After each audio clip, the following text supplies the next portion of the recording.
हर हर महादेव साथियों, आप सभी का अपने चैनल हॉट टचिंग स्टोरी में तहे दिल से स्वागत है। आप सुन रहे हैं अपने पसंदीदा कहानी वफा ना रासाई का 28वां भाग। उसने कोई जिद नहीं पकड़ी है ईशानी, बल्कि जिद अब तुम कर रही हो। अभी रणविजय कुछ बोलता उसके पहले ही नैना जी बोली। उनकी बात पर सबने उनकी तरफ देखा। मैं सही कह रही हूँ बेटा, तुम बात को समझ नहीं रही हो। इस समय रणविजय के ऊपर कितना स्ट्रेस है, ऐसे में वह यहाँ से इन सब चीजों से कुछ दिनों के लिए दूर तुमको अपने साथ लेकर जाना चाहता है। तो इसमें गलत क्या है, ये बात बताओ मुझे। सबकी नजरों को दरकिनार करते हुए नैना जी ने ईशानी से पूछा। पूछे आंटी, आप ही पूछे इससे। सारे घर की चिंता है, सारे परिवार की चिंता है, बस बेचते पति की कोई चिंता नहीं। रणविजय मुंह बनाते हुए बोला। बेचारा पति, और वह भी तू, ये कब से बनने लगा। आशुतोष को रणविजय की बात पर हंसी आ गई थी। वही तो भाई, ये सबको उल्लू बना रहा है। सीधे सीधे बोल ना कि तू यहाँ से काम से अपना दिल चुराकर भाग रहा है। आदित्य ने अंजलि की तरफ देखते हुए कहा। ओह हेलो, मैं कोई काम से दिल चुराकर नहीं भाग रहा। अच्छी तरह से जानता हूँ, मेरे यहाँ पर रहने पर सब मेरे कंधे पर रखकर बंदूक चलाते हैं, और इन सब में सबसे पहले तू है। जानती है आंटी, अंजलि ने एक हॉस्पिटल की डिमांड की है, और ये वह हॉस्पिटल बनाने के बजाय उसे राजपूताना के खाते में लिखवा कराया है। हिंग लगे ना फिटकरी, रंग उतरे चोखा। बड़ा आया मुझे बोलने वाला।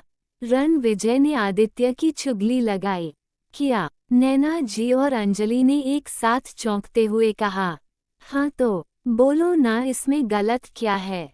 सारी दुनिया की बिल्डिंग बना रहा है, एक हॉस्पिटल की बिल्डिंग बना देगा तो इसका कौन सा काम भारी हो जाएगा। लेकिन नहीं, भाइयों का काम आजकल ये कर कहाँ रहा है। इसे तो बस बिल्डिंग बनाने से ही फुर्सत नहीं है। अगर बच्चों की डिमांड रहती तो पूरी कर देता, पर उन बच्चों की अम्मा की डिमांड पूरी नहीं कर सकता। आदित्य मुंह बनाते हुए बोला। अच्छा। रणविजय ने मुंह बनाते हुए आदित्य की नकल उतारी। अच्छा क्या कर रहा है? कौन सा कहे कि तूने पूरा कर दिया है? अभी तक तो पेंडिंग पड़ा हुआ है। रोज बीवी ताने मारती है, वो अलग, और अब तो दोस्त भी ताना मारने लगा। अंजलि और नैना जी की घूरती नजरों को अपने पर महसूस करते हुए आदित्य ने अपना सर झुका लिया था। आदित्य, बड़े हो जाओ, अधीराज जी ने कहा। अब कितना बड़ा हो जाऊं डैड? पूरे 42 साल का हो चुका हूं और साथ में 6 फीट 1 इंच की हाइट। आदित्य ने तुरंत दांत दिखा दिए। अधीराज जी ने अपना सर पकड़ लिया। इनका कहने का यह मतलब है कि तुम अपनी जिम्मेदारियां उठाना शुरू करो आदित्य। तुम भी तो ऑफिस जाते हो। एक हॉस्पिटल तुम्हारे लिए भारी बात नहीं थी, लेकिन नहीं, तुमको तो सारा काम इसी के कंधे पर डालने की आदत है। नैना जी ने आदित्य को समझाते हुए कहा। रहने दीजिए आंटी, ये नालायक है, अव्वल दर्जे का गधा है, इससे कुछ नहीं होने वाला। अंजलि, ध्यान से मेरी बात सुनो। जो हमारा गुड़गांव वाला प्रोजेक्ट चल रहा है ना, वहाँ पर मैंने एक लोकेशन चेक की है, वहीं पर हॉस्पिटल बनना है। तुम एक बार आदित्य के साथ जाकर देख लेना। अगर तुम्हें लोकेशन पसंद आ जाएगी तो वह हॉस्पिटल में तुम्हारे नाम लिखवा दूंगा। इसी प्रोजेक्ट के साथ तुम्हारे इंस्ट्रक्शन के अनुसार वह हॉस्पिटल तुम्हारे मन लायक बन जाएगा। कोई प्रॉब्लम नहीं होगी। मैंने शिवम से सब कुछ क्लियर कर लिया है। रणविजय ने कहा। हाँ, सारा काम करके बैठा है, केवल मुझे ताने मरवाने और डांट खिलाने का काम बाकी रखा था। आदित्य मुंह बनाते बोला। नहीं नहीं, तेरे ऊपर बहुत सारा काम बाकी छोड़ रखा है। मैं सच में जा रहा हूँ, और मेरे बाद मेरे आधे काम तेरे जिम्मे रहेंगे। रणविजय बिल्कुल सीरियस होते हुए आदित्य से बोला। और इनमें क्या है? आदित्य ने सवाल किया। इसमें पूरे घर परिवार की जिम्मेवारी, खासकर मॉम डैड और जिंदगी की। हर रोज ऑफिस जाने से पहले और ऑफिस जाने के बाद तू रानावत पैलेस का चक्कर लगाएगा और उन लोगों का ध्यान रखेगा। उन लोगों की जो भी हेल्थ रिपोर्ट होगी वह अंजलि ध्यान देगी। समझ रहा है ना तू? रणविजय ने कहा। और ऑफिस किसके भरोसे छोड़ रहे हो? ये सवाल ईशानी की तरफ से आया था। ऑफिस की चिंता करने की जरूरत नहीं है, शिवम ने संभाल लिया है। आज से तो ऑफिस भी जा रहा है, साथ में जिंदगी भी है। उसके अलावा इन लोगों को गाइड करने के लिए आशुतोष भाई भी है। कोई प्रॉब्लम होगी तो ये लोग चाहे तो किसी भी टाइम मुझसे कांटेक्ट कर सकते हैं।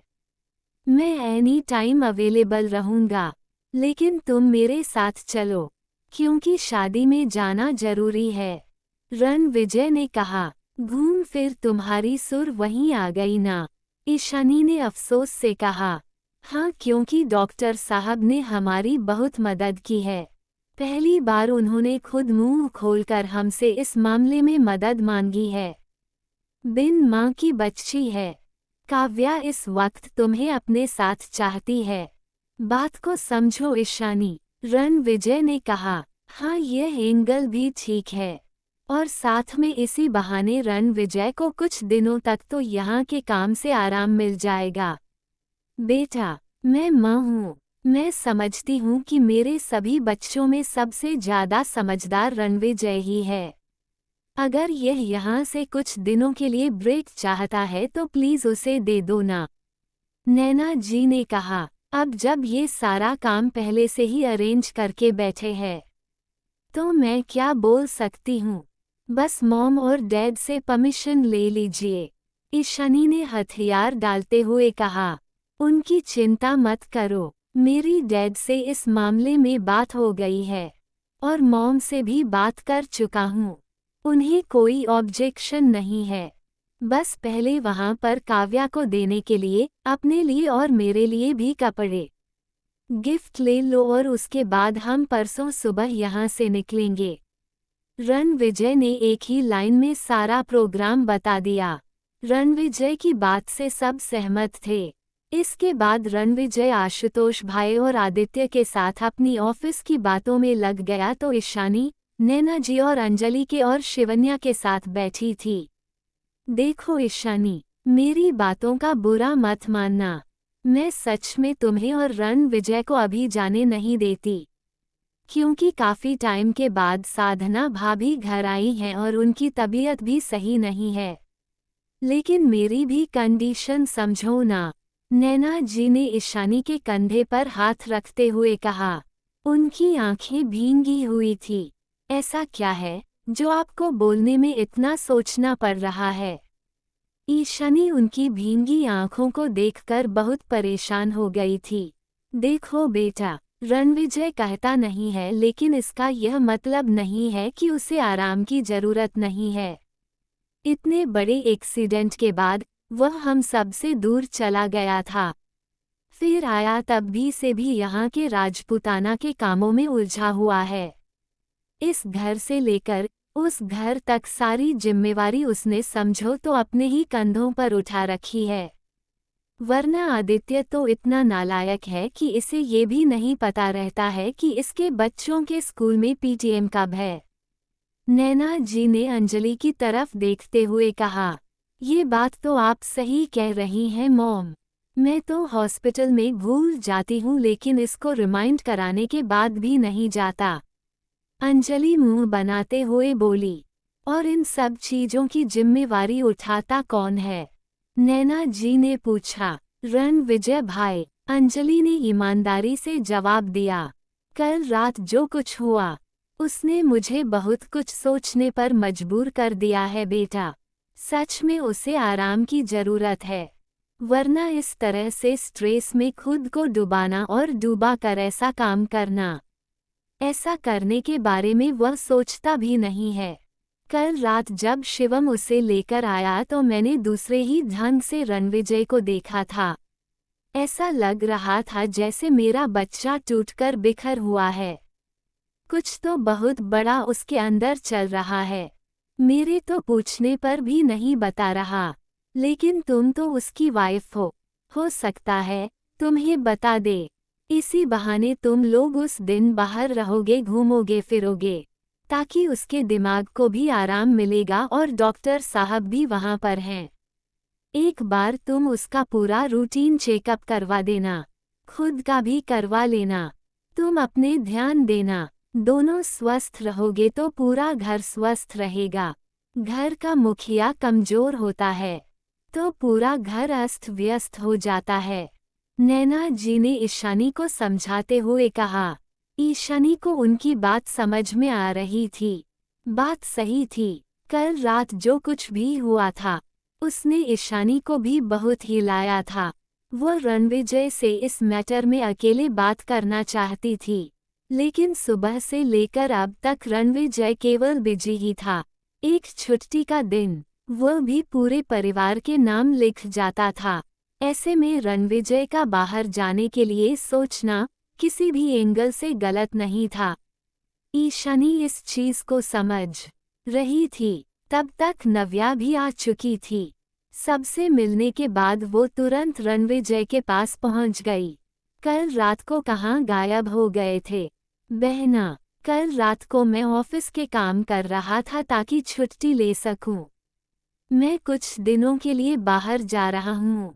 वैसे तो मैंने आदित्य को समझा दिया है, लेकिन इस नालायक से ज्यादा मुझे तेरे ऊपर भरोसा है।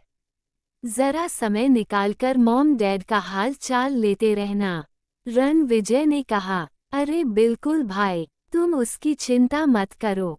अगर तुम नहीं कहते तब भी मैं करती हूँ। खुशी खुशी जाकर अपना सेकंड थर्ड जो भी हो हनीमून एंजॉय करो, और आने के बाद मुझे अच्छे से वहाँ के घूमने फिरने वाले जगहों की लिस्ट बता देना। तुम तो जानते ही हो कि मेरे ट्यूबलाइट का दिमाग थोड़ा कम चलता है। ऐसे में मुझे गाइड की जरूरत नहीं पड़ेगी।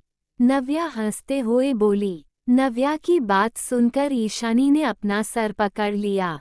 ये दोनों भाई बहन सच में एक जैसे हैं।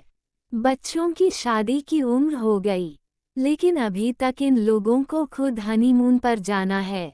नव्या की बात पर नैना जी हंस रही थी।